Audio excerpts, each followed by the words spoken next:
wonderful. It's a quote. Shall we show our appreciation again?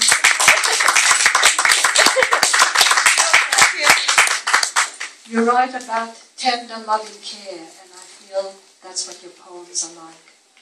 The words, the emotions that you've given. And I love the poem on the desert.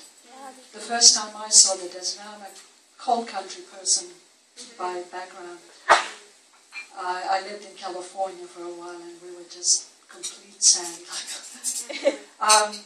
My hair stood on end and it was just a thrilling experience. It's something very basic and so I love the poem. Thank you.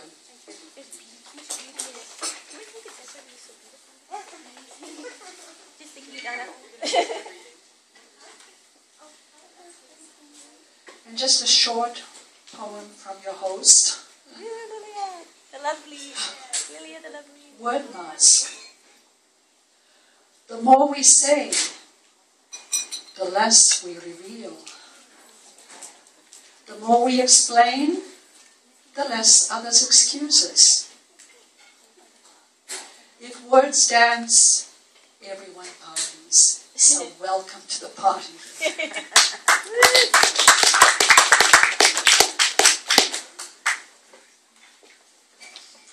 And in my theme of mystery surrounding the creation of poetry, why people write, and that poetry preceded literacy, that there's something, we like the rhythm, we told the stories of our tribes through poems, long, long poems, and they memorized them and knew them all. So I'd like to read this definition of dictionary by Molière. It's one of the Devil's Dictionary. Ambrose Bierce. I have some Molière's quotes too, but it's connected to that freedom that writers feel, and the constraints of rules imposed by others. Okay, dictionary. A malevolent literary device for cramping the growth of a language and making it hard and inelastic. Okay, use the words your own way. It's liberating. And I like this one too. It's the real meaning of words. That's what he does in the Devil's Dictionary. Discussion. A method of confirming others in their errors. You know, when you try to convince someone, by the end of the conversation, they are more entrenched in their position and you're more entrenched in yours. Welcome to human interaction.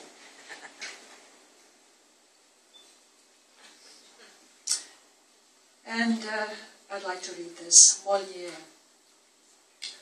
All the ills of mankind, all the tragic misfortunes that fill history books, all the political blunders, all the failures of the great leaders have arisen merely from a lack of skill at dancing.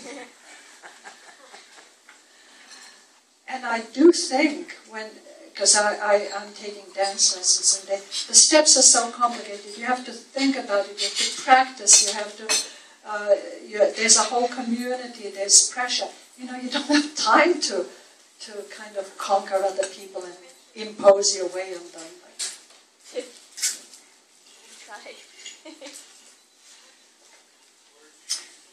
And now another poet who has a good sense of the mystery of life. And I think all poets have that sense that there's something unexplainable, so that we use words in a different way from the way the dictionary defines them. We're trying to get at some reality beyond the words. And this person, this poet, does this wonderfully.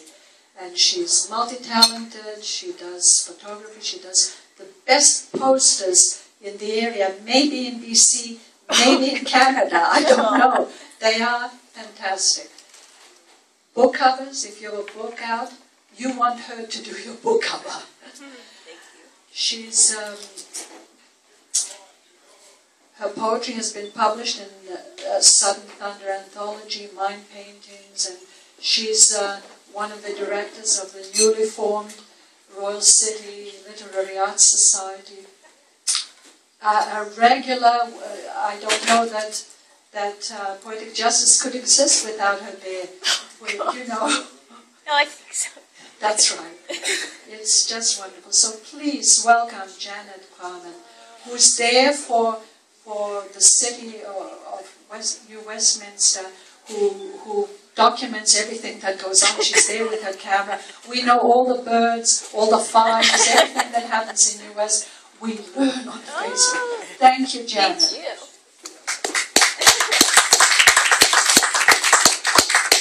Thank you, Lilja. And bravo, Donna. That was wonderful for your first time feature. You sure, right? You've been doing it everywhere, but you still know about it, right? Yes. You've been, yeah. Okay. Let's see.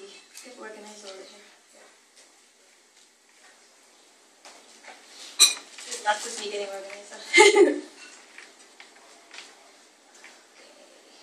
I like to start. If you see me read before, you've probably heard this poem a few times, but I have not read it out of the Royal City Poets Anthology yet, so I thought I'd have to read it out of the book for the first time. The Song of the River. Through the great land which we call home flows pristine river of silver current and foam.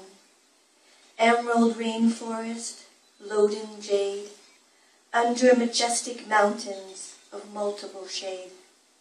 A glistening carpet of mica shimmers in the brilliant light. Glacial pure, cold as ice, a sensory delight. The rush of the hypnotic water lulls me into a dream, where the dark river welcomes stream. Water cascades ever flowing, time passes by, all knowing. Hope floats on borrowed dreams, muddy river bellows whispered screams. Mother Earth's heart-wrenching sigh, the song of the river is her cry. Gushing from the womb of Gaia torn, with a rush and a roar, the mighty Fraser was born.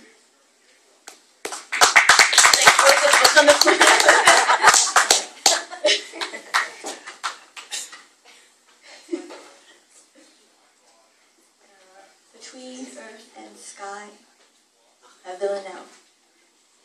Without a tree, what would this world be? The absence of vast blue where eagles fly. Oh, it would be so less lovely to see. Imagine for a moment the path before me. Each day a gift of time to ask why. Without a tree, what would this world be? Nature sets a restless soul free, a panacea for all. Without her we cry. Oh, it would be so less lovely to see. Slowly the sun empties time to the sea.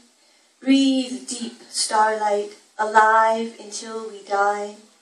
Without a tree, what would this world be? A broken promise without a key, devoid of leaves as seasons pass by. Oh, it would be so less lovely to see. Ghosts of misty past, shadows cast, flee, where ocean and land meet between earth and sky. Without a tree, what would this world be? Oh, it would be so less lovely